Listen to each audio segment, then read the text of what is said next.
이 시간 하나님 말씀 에스겔 1장 1절부터 보시겠습니다.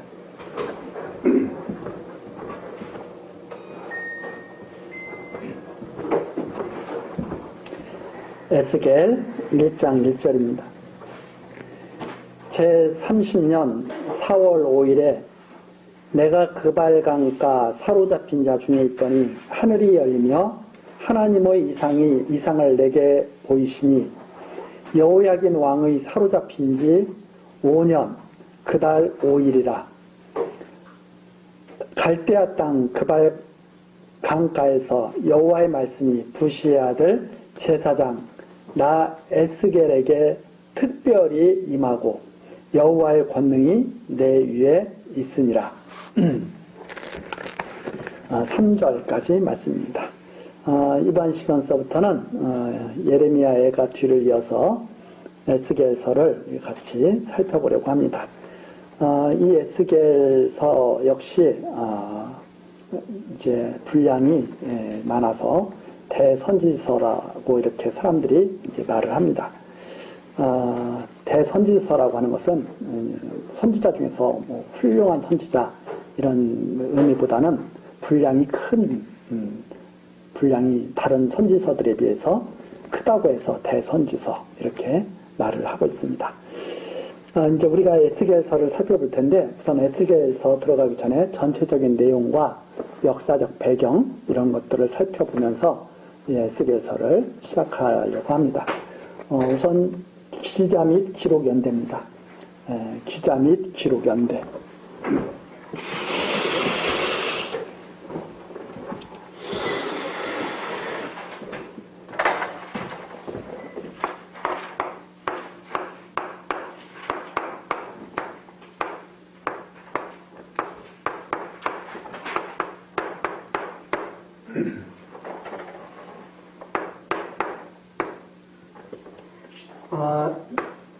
여기에 소개된 대로 에스겔이죠.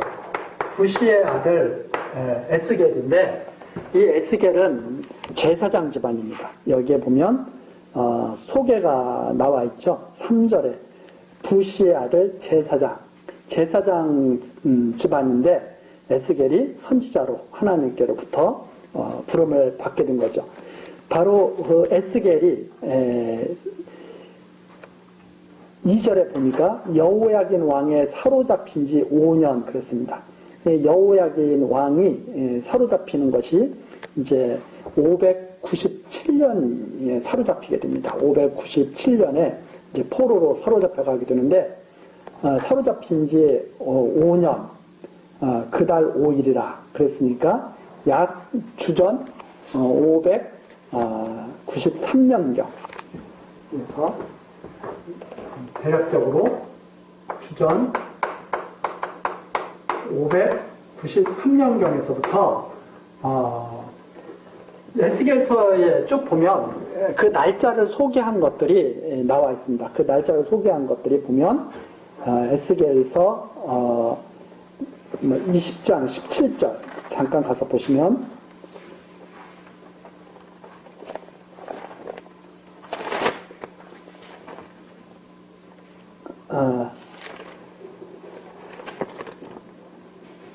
에스겔서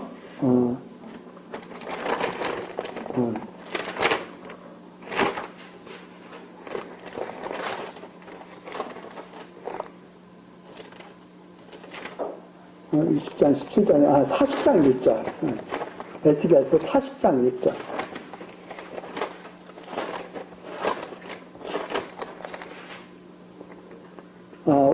우리가 사로잡힌 지 25년이요 성이 함락된 후 14년 정월 10일 이런 날짜들이 이렇게 나와 있는 게 있습니다. 이런 날짜들로 보면 약 주전 593년서부터 한 20여 년 정도 이렇게 에스겔이 하나님 말씀을 이렇게 이상으로 받고 증거하지 않았나 이렇게 우리들이 추측을 해볼 수 있습니다. 그래서 약 571년 전까지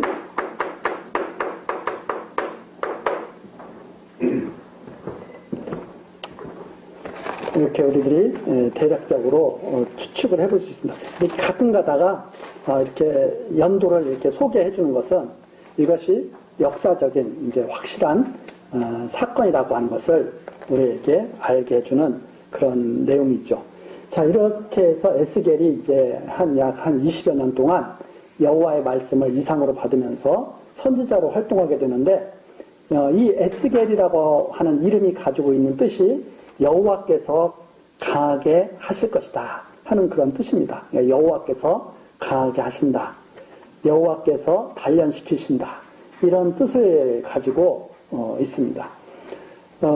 이 에스겔이 활동했던 당시가 바로 국제 정세가 아주 소용돌이치고 있던, 바벨론이 아수르를 갖다가 멸망시키고, 그리고 애굽은 바벨론의 그 확장을 막기 위해서 애굽이 이제 바벨론과 대적을 하다가 갈그미스라고 하는 그 전투에서 애굽이 대패를 하게 되죠. 그리고 나서 바벨론은 이제 패권을 차지하게 되는 그런 때입니다. 그런데 유다는 그 당시 유다는 애굽 편을 자꾸 들려고 그러다가 결국 바벨론에 의해서 세 차례 침략을 당하고 586년에 완전히 망하게 되죠. 그런데 이 에스겔이 바벨론 포로가 된 것은 바벨론의 2차 포로로, 1차 포로는 605년, BC 605년, 2차 포로가 597년, 그리고 3차가 586년, 이렇게 이제 되게 됐죠. 605년도에는 우리가 잘 아는 것처럼 여호야김, 그리고 그 왕 때 다니엘, 그리고 사드락, 메삭, 아벳느고 같은 다니엘서에 나오는 다니엘과 그 세 친구가 1차 포로에 들어갔죠. 이렇게 다니엘서. 여기는 이제 여호야김 왕 때인데 바로 얼마 차이 안 나죠. 얼마 차이 안 나는데 이게 바로 에스겔이 이때 잡혀가게 됩니다. 그리고 이 다니엘과 에스겔 이 시대를 계속 살면서 끝까지 예루살렘에 남아있던 선지자가 바로 예레미야죠. 이사야는 저 위에 한참 전에 바로 히스기야 왕 때 활약했던 그런 선지자고, 그래서 이 다니엘, 에스겔, 예레미야는 거의 동시대입니다. 같은 시대 선지자들이죠. 1차 포로 때 들어가서 메대, 바사까지 활동했던 선지자가 다니엘이고, 에스겔은 지금 나오는 대로 597년도 2차 포로 때 잡혀가서 한 20여 년간 활동했던 선지자로 이렇게 알려져 있고, 예레미야가 이걸 다 본 거죠. 예레미야가 차례차례 잡혀가는 걸 다 보고 마지막 예루살렘이 멸망당하는 것까지 다 본 선지자가 바로 예레미야가 됩니다. 이 시대에 기록된 것이 바로 또한 이 에스겔서라고 이렇게 생각할 수 있습니다. 자, 그러면 두 번째로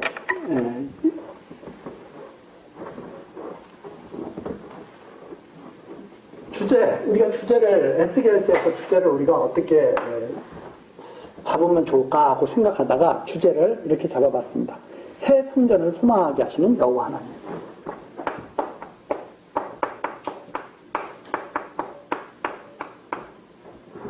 새 성전을 소망.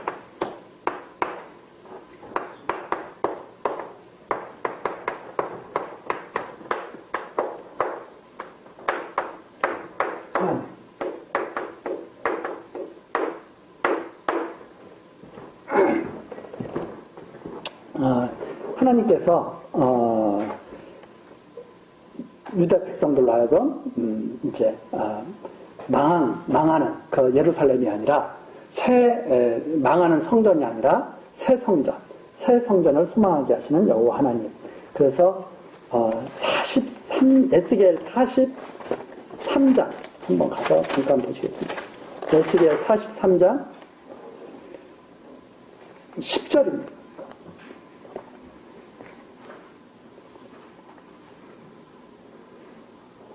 인자야, 너는 이 전을 이스라엘 족속에게 보여서 그들로 자기의 죄악을 부끄러워하고 그 형상을 측량하게 하라. 만일 그들이 자기의 행한 모든 일을 부끄러워하거든 너는 이 전의 제도와 식양과 그 출입하는 곳과 그 모든 형상을 보이며 또 그 모든 규례와 그 모든 법도와 그 모든 율례를 알게 하고 그 목전에 그것을 써서 그들로 그 모든 법도와 그 모든 규례를 지켜 행하게 하라. 이 말씀이 있습니다. 그러니까 지금 에스겔 선지자 보고 새 성전을 보여주라는 거예요. 새 성전을 갖다가 이스라엘 족속에게 보여주는데 자기의 죄악을 부끄러워하고 그 형상을 침략하게 하라. 즉 이스라엘 백성들 보고 그 죄악을 갖다가 회개하고 새 성전을 바라보게 하라고 하는 그런 말씀이죠. 그러면서 11절 말씀이 자기의 행한 모든 일을 부끄러워하거든. 정말 진정으로 하나님께 회개하고 하나님께 돌아서거든 너는 이 새로운 성전에 대한 새 성전에 대한 규례와 법도를 그들로 하여금 다 알아서 지키게 하라고 하는 그런 내용이 있습니다. 이 에스겔서 뒷부분에 나오는 이 말씀은 다 성전에 대한 말씀입니다.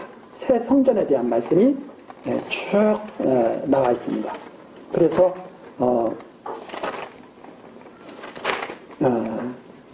이 새 성전에 대한 말씀이 40장, 에스겔 40장에서부터 쭉 끝까지 나와 있죠. 48장까지 나와 있습니다.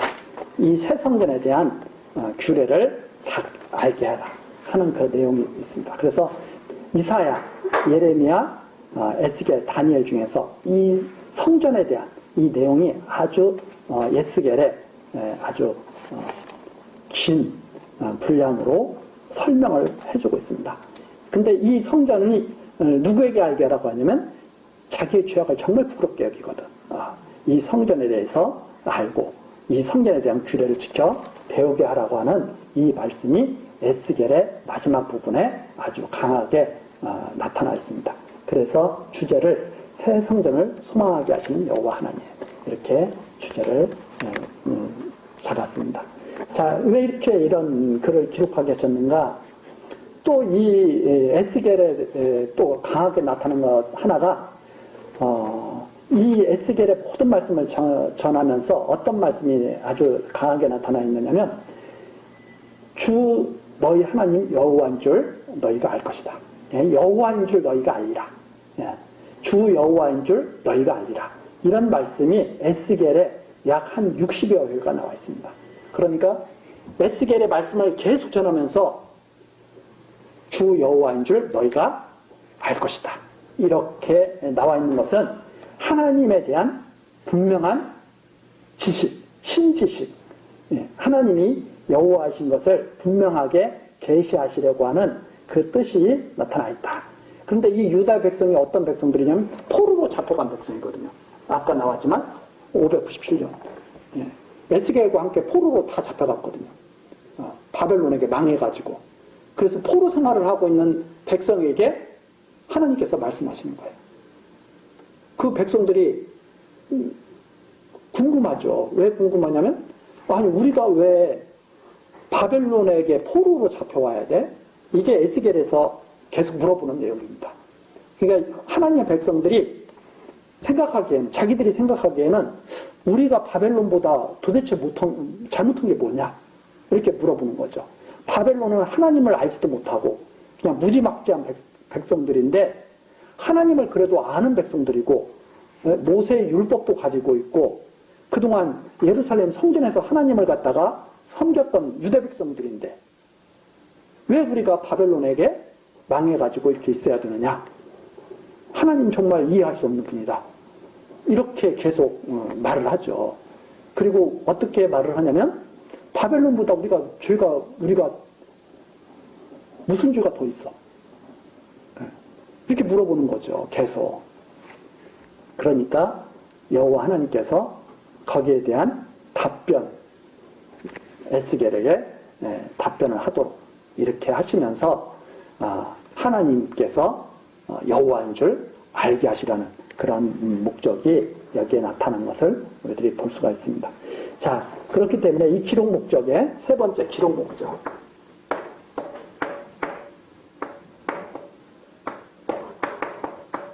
결국 기록 목적은 여호와 하나님을 알게 하는 거죠. 계시에서 알게 하는 건데 어떤 여호와 하나님을 알게 하시느냐.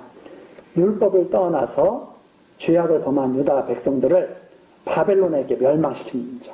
멸망시킨 후에 그 다음에 그 이스라엘 백성을 다시 살리셔요. 그래서 이 에스겔서에 또 나오는 놀라운 장면 하나가 37장에 나오는 마른 뼈가 다시 일어나가지고 살아나가지고 살이 붙고 해가지고 큰 군대를 이루는 환상을 보여줍니다. 에스겔서에서 유명한 그런 환상인데 에스겔 보고 골짜기로 딱 가보라고 하더니 골짜기에 뼈들이 다 말라 비틀어져 있는 거죠. 그런데 하나님이 에스겔에게 물어봅니다. 야, 인자야, 이것들이 다시 살겠느냐? 딱 물어보니까 이것들이 능히 살 수 있겠느냐 하고 딱 물어보니까 하나님이 아시지 않습니까? 이게 딱 대답을 하죠. 하나님께서 그 뼈들을 다시 다 살리시죠.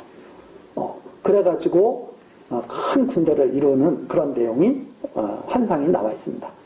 바로 하나님께서 그렇게 하신다는 거죠.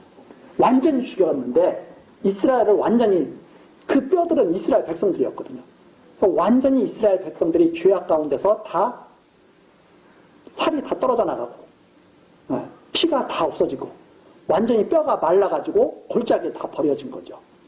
그런데 하나님께서 그 뼈들을 다시 생기를 불어넣으시고 다 살리시는 거죠. 이 에스겔에 보면 우리가 완전히 죽었던 그 뼈들이 다시 살아나는 것을 보면 바로 부활에 대한 그런 하나님의 말씀도 우리가 살펴볼 수가 있을 것이고, 하나님께서 완전히 죽은 사람들을 다시 살릴 수 있는 분이라고 하는 그런 것들을 우리가 이제 여기에서 바라보게 됩니다. 자, 그것처럼 죄악으로 인해서 완전히 죽었던 유다 백성들을 이스라엘을 하나님께서 다시 살리시고 새 신을 주셔서 참 성전을, 새 성전을 소망케 하시는 그런 하나님을 깨달아서 경육케 하시라는 것이 목적이다. 그래서 이것은 장차 참 성전 되시는 하나님의 아들 예수 그리스도께서 이 땅에 오셔서 완전히 하나님의 백성들을 다시 살리실 것, 완전히 죽고 다시 살아나심으로 말미암아서 백성들과 함께 죽고 다시 살아나심으로 말미암아서 하나님의 백성들을 온전히 살리실 것에 대한 하나의 언약의 말씀이 거기에 담겨져 있다는 것을 우리들이 알 수가 있습니다. 자, 이렇게 해서 기록 목적은 새 성전을 소망케 하시는 여호와 하나님을 계시해서 경육케 하시려는 것이다. 이렇게 우리들이 정리를 할 수가 있습니다. 나중에 이제 제가 나중에 이제 이런 것들은 다 정리해서 나중에 이제 나눠드릴 때가 있을 것이라고 생각이 됩니다. 뭐 기록 목적 더 이렇게 자세하게 잘 정리해서 전해드릴 때가 있을 것이라고 생각을 하고, 고린도 전서에서 잠깐 가서 한번 살펴보시겠습니다. 고린도 전서 3장 16절. 고린도 전서 3장 16절.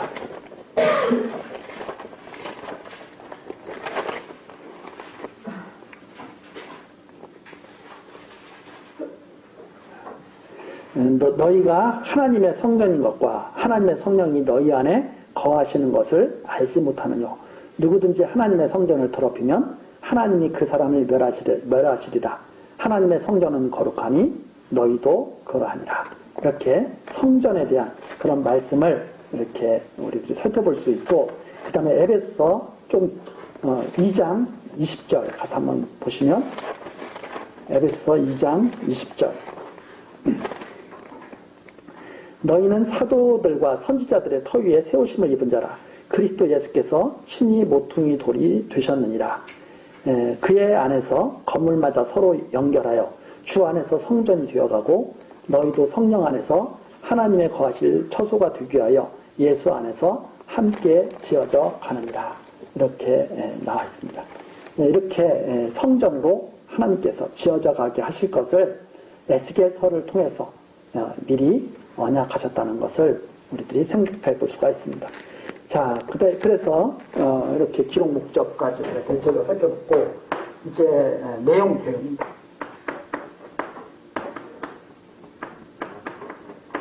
전체적으로 에스겔서가 48장까지 있는데 어떠한 내용으로 이루어져 있느냐?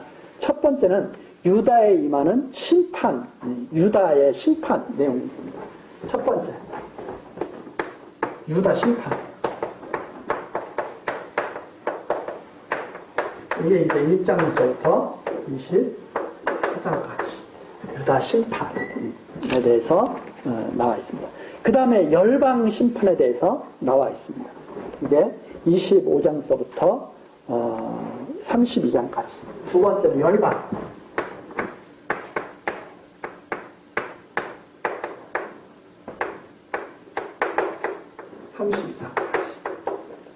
그 다음에 세 번째는 이스라엘 회복과 새 성전에 대한 예언이 나와 있습니다. 이스라엘 회복과 새 성전.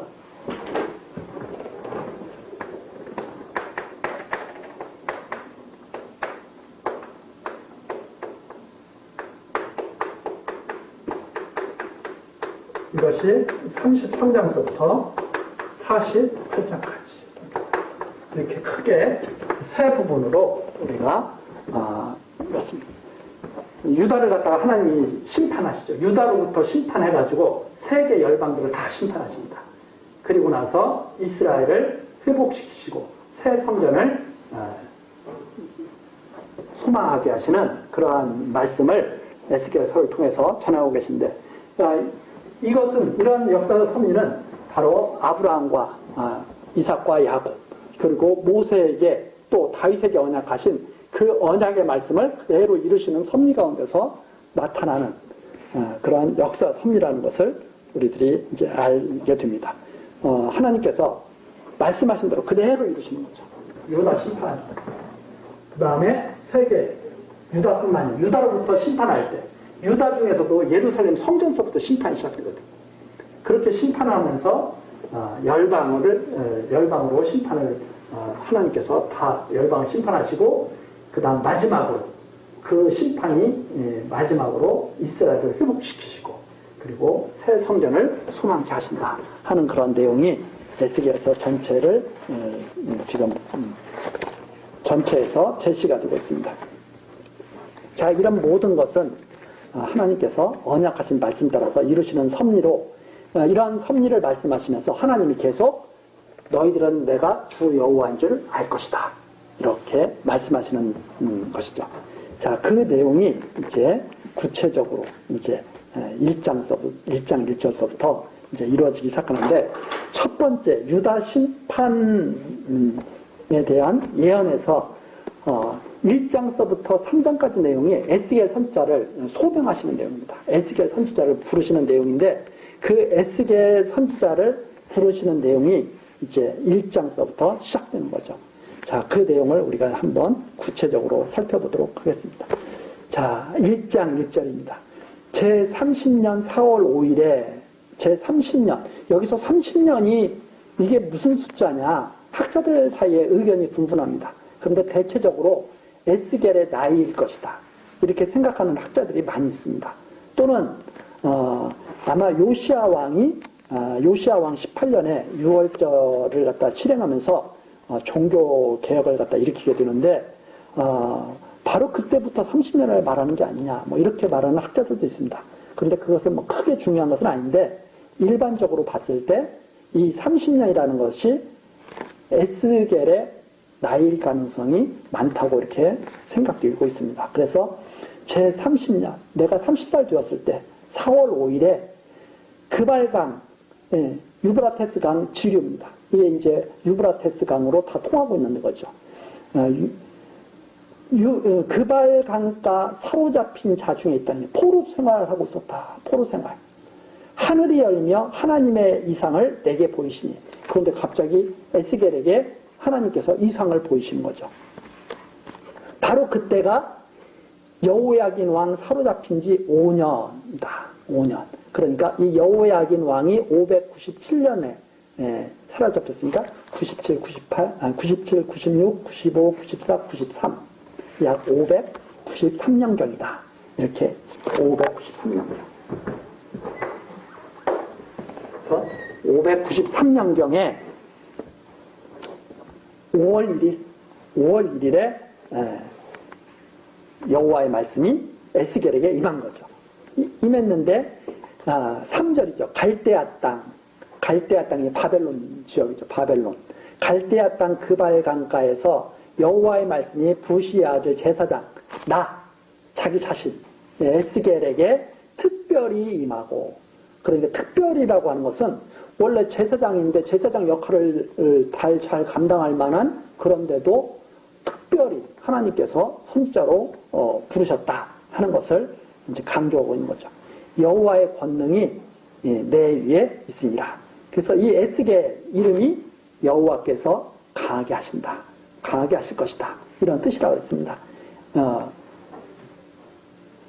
특별히 임한다, 특별히.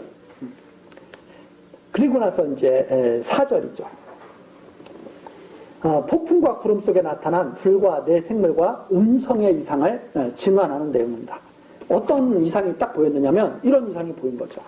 내가 보니 북방에서부터 폭풍과 큰 구름이 오는데, 북방에서부터, 이 북방에서부터 하나님이 딱 온다. 북방, 이 유다가 남유다라고 그러죠. 유다가 북방에 있는 바벨론의 침입을 받거든요. 바벨론은 유다의 북방이라고 생각할 수 있거든요. 그런데 하나님의 그 나타나심도 북방에서부터 나타나죠. 하나님이 나타나시는데 하나님의 심판을 의미하고 있습니다. 내가 보니 북방에서부터 폭풍과 큰 구름이 오는데 그 속에서 불이 번쩍번쩍하여 빛이 그 사면에 비치며 그 불 가운데 단쇠 같은 것이 나타나 보이고, 그 속에서 내 생물의 형상이 나타나는데 그 모양이 이러하니 사람의 형상이라. 내 생물의 형상이 딱 나타나는데 사람의 형상이에요. 생물의 형상인데 사람의 형상이에요. 그런데 이걸 갖다가 이 에스겔서를 사람들이 많이 또 오해를 하게 된 까닭이 뭐냐면, 예전에 어떤 소설가가 이 에스겔서 이 모양을 가지고 이게 유괴인이다 하는 그런 책을 써낸 적이 있습니다. 그래서 이걸 갖다가 그리면 이게 그 뭐예요? UFO 모습이다. 우주인, 외계인이 타고 온 UFO 모습이다. 이런 책을 내가지고 또 사람들이 그거 보고 에스겔이 본 것은 우주선을 본 거다. 외계인이 타고 온 뭐 이런 책을 낸 적이 있어가지고 또 사람들이 그런가 해가지고 그런 데 막 넘어가고 그러죠.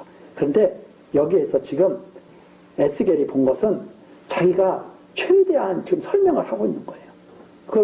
그 너무나 엄청난 장면인데 보니까 폭풍과 구름이 온다.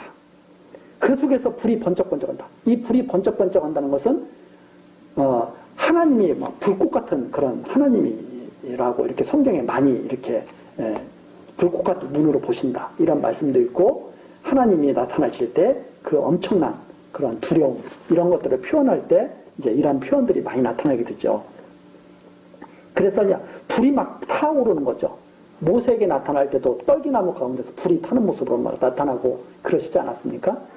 그래서 그 속에서 불이 번쩍번쩍하여 빛이 그 사면에 비치며 그 불 가운데 단쇠 같은 것이 나타나 보인다. 그 속에서 내 생물의 형상이 나타났는데 사람의 형상이었다. 그렇죠? 생물인데 사람의 형상인데 6절에 보니까 그게 보통 모습이 아니에요. 각각 내 얼굴과 내 날개가 있고, 그 다리는 곧고, 그 발바닥은 송아지 발바닥 같고, 마광한 구리같이 빛나며, 그 사면 날개 밑에는 각각 사람의 손이 있더라. 이 생물의 모습을 막 표현해 준 겁니다. 그런데 이런 생물의 모습은 여기서만 나타나는 게 아니라 뭐 다른 데서도 이런 생물들의 모습 또는 꿈에도 뭐 이런 뭐 여러 가지 나라를 갖다가 뭐 짐승으로 이렇게 표현한 다니엘이 그런 꿈을 꾸기도 하고 막 이런 나타나죠. 그래서 이걸 그대로 그냥 우리가 상상할 수 없었던 어떤 그런 모습을 갖다가 에스겔이 지금 보고 있는 거죠. 그래서 8절에 보니까 그 사면 날개 밑에는 각각 사람의 손이 있더라. 그 손이라고 하는 것은 일하는 거 아닙니까? 우리가 보통 손으로 많은 일을 하지 않습니까? 그러니까 이 손이 있더라 하는 것은 하나님의 그 말씀을 성실하게 일하는, 준행하는 그러한 하나님의 그 부리는 종이라고 하는 것을, 천사라고 하는 것을 우리들이 알 수가 있죠. 내 생물의 얼굴과 날개가 이러하니 9절 날개는 서로 연하였으며 서로 연하였다 하는 것은 따로따로 놀고 있는 게 아니에요. 같이 일하고 있는 거죠. 서로 연하였으며 행할 때에는 돌이키지 아니하고 일제히 앞으로 곧게 행하며, 그러니까 일치 단결된 거죠. 하나님이 무슨 명령을 내리시면 제각기 막 그냥 지멋대로 일하는 게 아니라 아주 일사불란하게 한 목표를 향해서 일제히 앞으로 곧게 행하며, 그래서 이런 내용은 하나님의 명령을 아주 일사불란하게 잘 준행하는 그러한 생물의 모습을 표현한 것이라고 이렇게 생각할 수 있습니다. 그 다음에 10절 그 얼굴들의 모양은 넷의 앞은 사람의 얼굴이요, 넷의 우편은 사자의 얼굴이요, 넷의 좌편은 소의 얼굴이요, 넷의 뒤는 독수리의 얼굴이니, 이 생물들의 이 모습이 정말 사람의 모습이었다가 사자의 모습이었다가 소의 얼굴이었다가 독수리의 얼굴, 이렇게 면에 따라서 좌편, 우편, 뒤, 앞에 따라서 다 이렇게 생물들이 이렇게 생긴 거죠. 이것은 바로 이제 하나님께서 하나님의 이 사자들이 각종 능력을 가지고 있다는 것을 보여주는 내용입니다. 그러니까 사람과 같은 또는 사자, 사자 하면은 왕 아닙니까? 왕. 그러니까 그 사자가 완전히 그 짐승 중에서 최고의 힘을 가지고 있죠. 그러니까 그런 힘 이런 것을 상징하고, 그 다음에 뭐 소 이런 것은, 소라고 하는 것은 또 꾸준히 일을 하고 시키는 대로 일을 잘 순종하고 그런 짐승 아닙니까? 그러니까 그런 짐승들의 그런 특징을 통해서 이 사자들이 아주 사자처럼 용맹스럽고 소처럼 아주 순종하면서 꾸준히 열심히 일하고, 그 다음에 독수리가 하늘에서 아주 높게 날면서 날쌔게 이렇게 먹이를 채가고 그런 짐승 아닙니까? 그러니까 그런 아주 힘있게 하나님의 말씀을 이루는, 아주 재빠르게 하나님의 말씀을 수행하는 그러한 짐승들이라고 하는 것을, 생물들이라고 하는 것을 볼 수가 있습니다. 그래서 이 생물은 바로 하나님의 명령을 갖다가 수행하는 하나님의 부리는 영들이라고 하는 것을 우리들이 추측을 해볼 수가 있죠. 자, 이런 모습을 에스겔이 보는 거예요. 그 다음에 11절입니다. 그 얼굴은 이러하며 그 날개는 드러펴서 각기 둘씩 서로 연하였고 또 둘은 몸을 가리웠으며, 날개가 있는데 서로 이렇게 딱 연하였다. 그 다음에 또 둘은 몸을 가리웠다. 이런 것은 또 하나님 앞에서 몸을 가리는, 그래서 하나님 앞에서의 아주 하나님을 경외하면서 조심하는 그러한 모습을 지금 보여주고 있고, 그 다음에 12절 신이 어느 편으로 가려면 그 생물들이 그대로 가되 돌이키지 아니하고 일제히 앞으로 곧게 행하며, 여기 앞에서도 나왔지만 하나님의 영이 어느 편으로 딱 가려고 하면 그 생물들이 그대로 쫙 따라오는 거예요. 그리고 돌이키지 아니하는 거예요. 일제히 앞으로 곧게 행하며, 하나님의 절대 주권에 순종하는 모습을 보여주고 있습니다. 그 다음에 13절. 또 생물의 모양은 숯불과 횃불 모양 같은데, 숯불과 횃불 모양 같다. 생물의 모양이. 그러니까 뭐라고 표현할 수가 없으니까. 그냥 생물의 모습이 보이는 대로 이렇게도 말했고, 저렇게도 말하고, 계속 말해주는 거예요. 이걸 어떻게 표현할 수가 없어요. 직접 보기 전에는. 말을 할 수도 없는 거죠. 그래서 보이는 대로 계속 에스겔이 지금 밝혀주는 겁니다. 이런 놀라운 모습을 본 것이다. 또 생물의 모양은 횃불 모양 같은데 그 불이 그 생물 사이에서 오르락내리락하며 그 불은 광채가 있고 그 가운데서 번개가 나며 그 생물의 왕래가 번개같이 빠르더라. 하나님의 임재하심 따라서 그 생물들이 아주 신속하게 수행하고 있다고 하는 것을 보여주는 모습입니다. 자, 예수님께서도 임재하실 때 그렇게 임재하신다고 그랬죠. 번개가 동에서 서에서 번쩍하는 것처럼 땅에 오신다. 하나님이 임재하실 때는 순식간에 모든 것들이 확 변하면서 임재하게 될 것이다. 그런 모습을 여기에서 우리가 살짝 엿볼 수가 있는 거죠. 얼마나 재빠른지 몰라요. 자, 그러면서 15장으로 가게 됩니다. 내가 그 생물을 본 적, 계속 생물에 대해서 지금 설명해주고 있잖아요. 그 생물 곁 땅 위에 바퀴가 있는데 그 네 얼굴을 따라 하나씩 있고 그 바퀴의 형상과 그 구조는 넷이 한결같은데 다른 것이 아니다. 똑같다. 한결같다. 이 한결같다는 것은 완전히 일치가 되고 조화가 된다고 하는 의미입니다. 거기에 이상한 것이 없다. 그래서 이 한결같은데 하는 것은 완전한 일치. 완전한 일치. 황옥 같고 그 형상과 구조는 바퀴 안에 바퀴가 있는 것 같으며 행할 때에는 사방으로 향한 대로 돌이키지 않고 행하며 그 둘레는 높고 무서우며 그 네 둘레로 돌아가면서 눈이 가득하며 눈이 가득하다. 눈이 가득하는 것은 모든 것을 다 살핀다는 말입니다. 눈이 가득하다. 그래서 이 눈이 우리 사람들은 앞만 보고 있으면 앞만 보고 뒤는 못 보잖아요.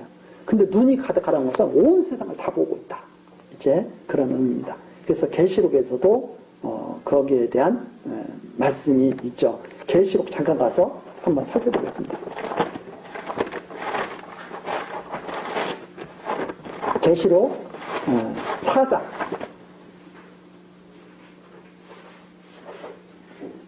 6절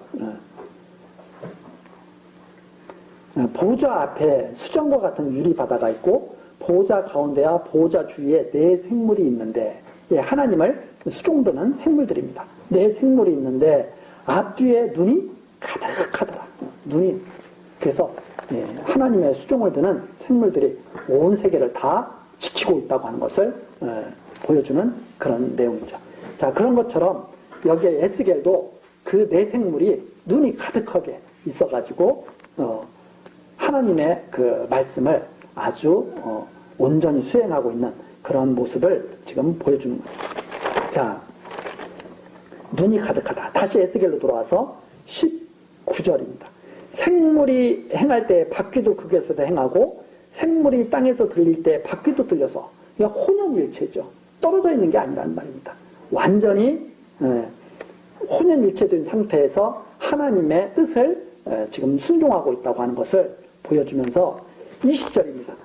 어디든지 신이 가려하면 생물도 신의 가려하는 곳으로 가고 바퀴도 그 곁에서 들리니 이는 생물의 신이 그 바퀴 가운데 있습니다. 그러니까 완전히 하나님의 그 신이 모든 생물을 다 주관하고 있다는 것을 보여주는 말씀입니다. 생물의 신이 그 바퀴 가운데 있습니다. 그 바퀴가 그냥 지 멋대로 움직이는 게 아니라 이 신이 움직이는 대로 바로 움직이고 있다고 하는 것을 알 수가 있죠. 자, 21절입니다. 저들이 행하면 이들도 행하고 저들이 그치면 이들도 그치고 완전히 혼연일체죠.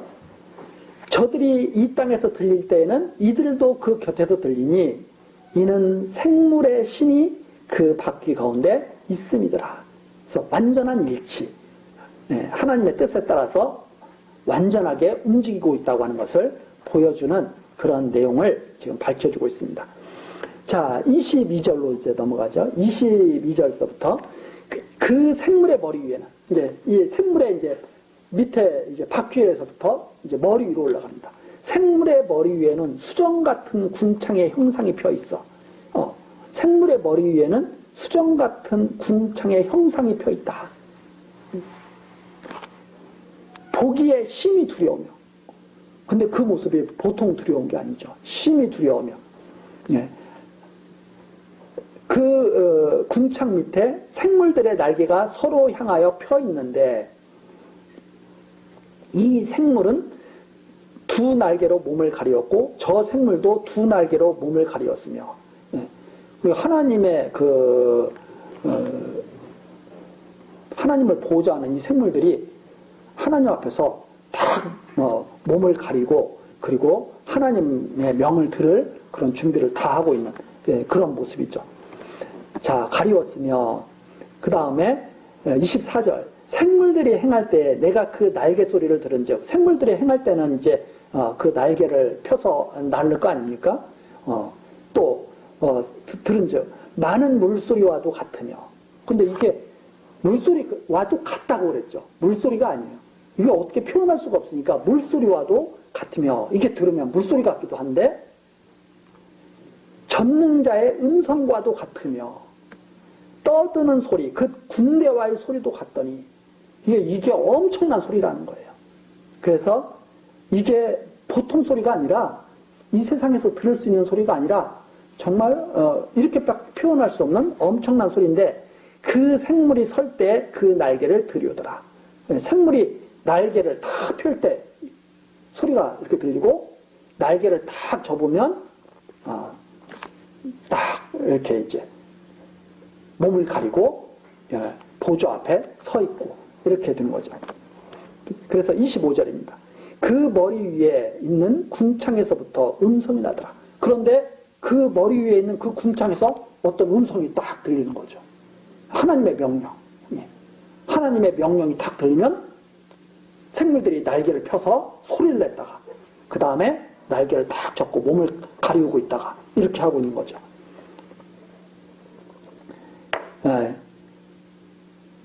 그래서 25절까지 내용은 바로 폭풍과 구름 속에 나타난 불과 내 생물과 그 음성까지 듣는 그 이상을 지금 밝혀준 겁니다. 그리고 26절부터 28절까지 여호와의 음성을 들었다는 말입니다. 그 머리 위에 있는 궁창 위에 보호자 형상이 있는데 그 궁창 위에 보호자 형상, 그 궁창은 뭐예요? 하늘 같은 거거든요. 하늘 같은 거. 그러니까 그 하늘에 보좌를 펴고 앉으신 분이 있죠. 그 머리 위에 있는 궁창 위에 보좌의 형상이 있는데 모든 우주를 다스리시는 하나님을 표현한 말입니다. 그 모양이 남보석 같고 그 보좌의 형상 위에 한 형상이 있어 사람의 모양 같더라. 사람의 모양 같더라. 그래서 장차 사람의 육신을 입고 이 땅에 오실 그리스도에 대한 그런 모습을 여기에서도 우리가 잠깐 살펴볼 수가 있습니다. 27절 내가 본즉 그 허리 이상의 모양은 단쇠 같아서 그 속과 주위가 불 같고 그 허리 이하의 모양도 불 같아서 사면으로 광채가 나며, 그런데 불 같은 거예요. 또 사람의 형상 모양 같다고 그랬는데 그게 또 불 같은 거예요. 그래서 심판주로 계시는 하나님의 위엄을 나타내는 그런 말씀이라고 볼 수가 있습니다. 불 같아서 사면으로 광채가 나며, 28절 그 사면 광채의 모양은 비 오는 날 구름에 있는 무지개 같으니, 무지개. 무지개는 우리가 노아의 홍수 때 하나님께서 무지개를 보여주셨죠. 그 무지개를 보여주신 것은 무지개 같다고 하는 것은 그래서 하나님의 언약의 신실성 이런 것을 갖다가 나타내는 그런 신실하신 언약을 이루시는 그분이 거기 계신 거죠. 이는 여호와의 영광의 형상이라. 그 무지개 모양 같은데 이게 바로 여호와의 영광의 형상의 모습이다 이 말입니다. 여호와의 영광의 형상의 모습. 지금까지 쭉 설명을 하면서 이게 바로 여호와의 영광의 형상이었다 이 말입니다. 여호와의 영광의 형상. 그래서 그 보좌에서 빛이 나고 불길 같고 무지개 같고 광채가 나고, 그런데 여호와 영광의 형상이었다. 내가 보고 곧 엎드려 그 말씀하시는 자의 음성을 들어. 바로 그 하나님의 말씀을 내가 듣는 것이다.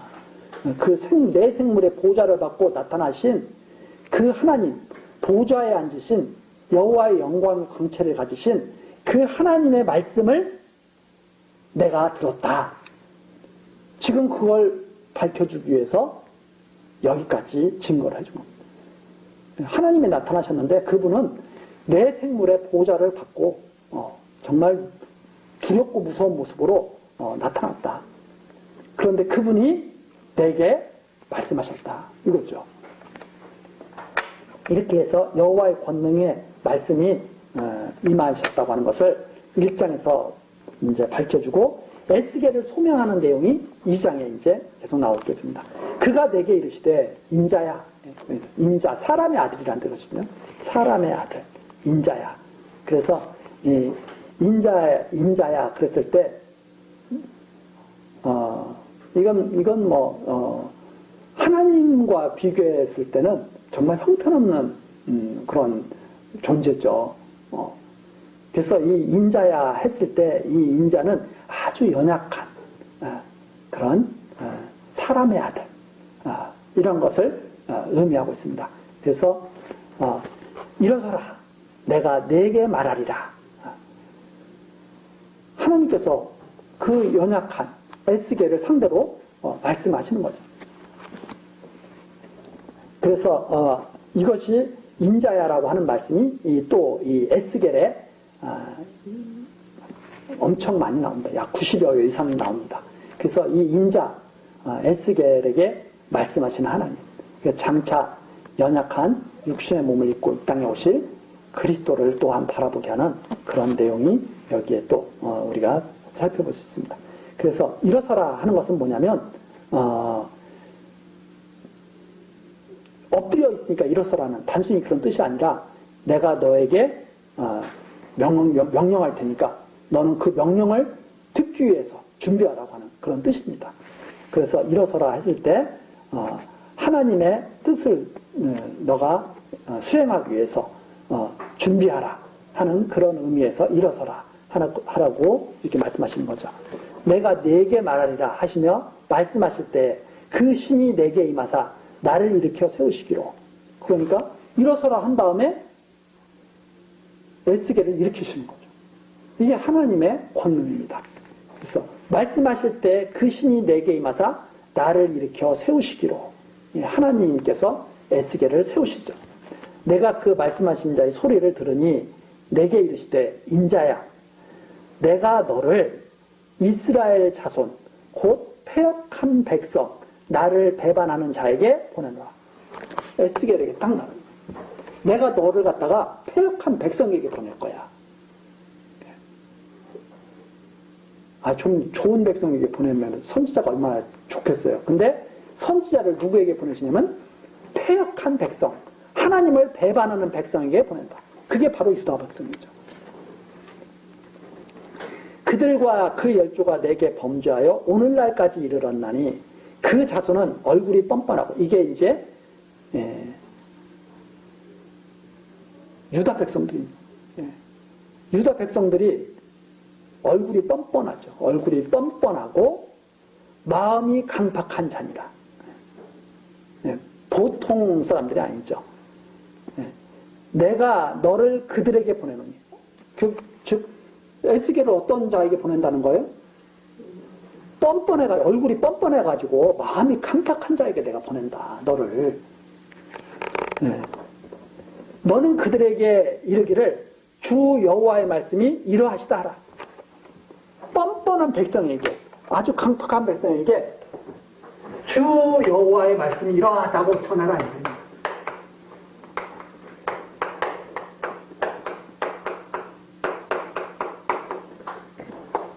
주 여호와의 말씀. 듣겠어요, 안 듣겠어요? 뻔뻔하고 강박한 백성에게 에스겔 선지자를 보내서 주 여호와의 말씀이 이러하다고 전해라. 듣겠어요, 안 듣겠어요? 안 듣죠. 그러면 다 어떻게 돼야 되겠어요? 다 죽어야죠.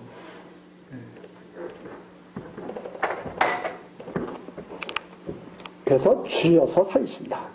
에스겔의 사람들은 죽여서 살리는 거죠.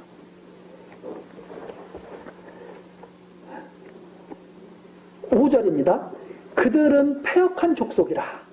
듣든지 아니 듣든지 그들 가운데 선지자 있는 줄은 알지니라. 그들은 아주 패역해서 너 전하는 말 안 들을 거야. 그래도 그들이 하나 알아야 될 것은 그들 중에 누가 있다는 거예요? 선지자가 있다는 것을 알아야 된다 이 말이에요. 그들 중에 선지자가 있다는 것을. 그렇죠? 그러니까 하나님의 백성이 아주 뻔뻔하고 패역한 백성인데 그래서 하나님 말씀을 안 듣는데 그래도 네가 가서 전해야 된다. 왜냐하면 그들이 우리 중에 선지자가 있었구나 하는 것을 알아야 된다는 말이에요. 이게 참 이게 이제 하나님의 이게 말씀이죠. 그들 중에 그들 가운데 선지자가 있은 줄은 알아야 할 것이다. 6절 인자야 너는 비록 가시와 찔레와 함께 처하며 전갈 가운데 거할지라도 에스겔이 편하게 하나님 말씀 전한다는 거예요? 힘들게 하나님 말씀 전한다는 거예요? 너 보통 힘들린 거 아닐 거야 너. 가시, 찔레, 전갈 너 그런 속에서 살 거야 너.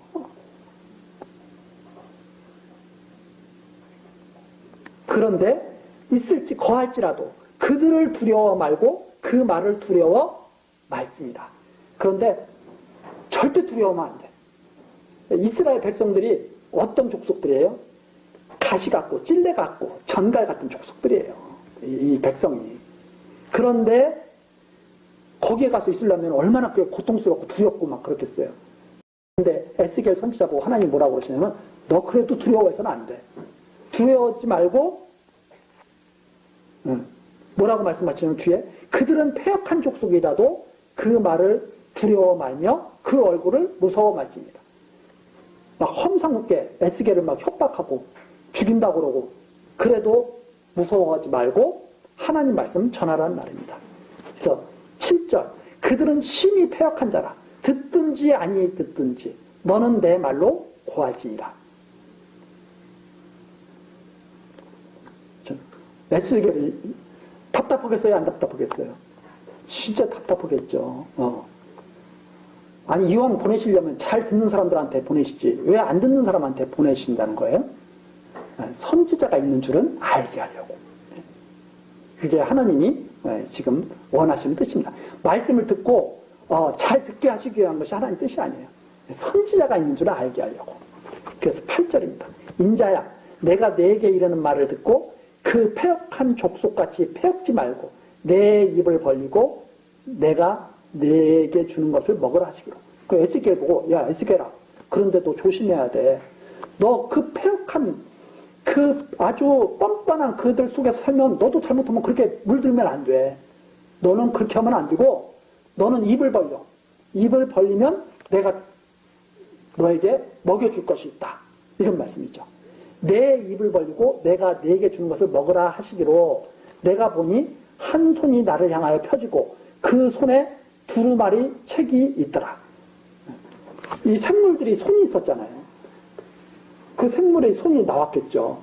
그래가지고 에스겔에게 두루마리 책, 하나님의 말씀이 기록된 성경이죠. 지금으로 말하자면. 그 책을 갖다가 에스겔에게 딱 주는 거예요. 너 뻔뻔한 백성처럼 너도 배반하지 말고 너는 이 말씀을 먹고 나를 향해서 그 사명을 잘 감당해라. 이제 그런 말씀입니다. 그러면서 두루마리 책을 딱 펴시는데 10절 그가 그것을 내 앞에 펴시니 그 안팎에 글이 있는데 그 두루마리에 글이 쫙 적혀져 있는 거죠. 애가와 애국과 재앙의 말이 기록되었더라. 마치 이 에스겔이 지금 전하고 있는 이런 말씀이 쫙 기록되어 있더라 이 말입니다. 하나님의 말씀이 쫙 어떤 말씀이 기록되어 있어요? 에스겔이 전해주는 말씀이 애가와 애국과 재앙의 말. 하나님의 백성들에게 이런 것들이 임한다 말입니다. 그것을 갖다가 에스겔에게 딱 하면서 하나님이 그걸 이 3장에 보면 이제 다음 시간에 우리가 3장을 살펴볼 텐데 그걸 먹이시는 거죠. 왜? 변하지 말고 그 말씀 그대로 전하라고. 그래서 에스겔은 유다 백성이 원하는 말을 전했을까요? 전혀 듣기 싫은 말을 전했을까요? 전혀 듣기 싫은 말을 전했겠죠. 미움받았을까요? 예쁨 받았을까요? 네. 역시 예레미야가 배척받듯이 에스겔 역시 백성들에게 환영받지 못했다고 하는 것을 우리들이 벌써부터 짐작해 볼 수가 있죠. 네. 왜? 그들은 뻔뻔하고 강팍해. 그래서 너가 전하는 말 절대 안 들을 거야. 그래도 너 전해라. 왜냐하면 선지자가 있는 줄은 알아야 되기 때문에 그렇다. 이렇게 말씀하시면서 하나님께서 입을 벌리고 먹으라고 두루마리 책을 주시는 그런 내용이 바로 2장까지의 내용이었습니다. 이제 3장에서는 어떤 내용이 펼쳐지는지 우리가 다음 시간 계속해서 살피도록 하시겠습니다. 기도하십니다.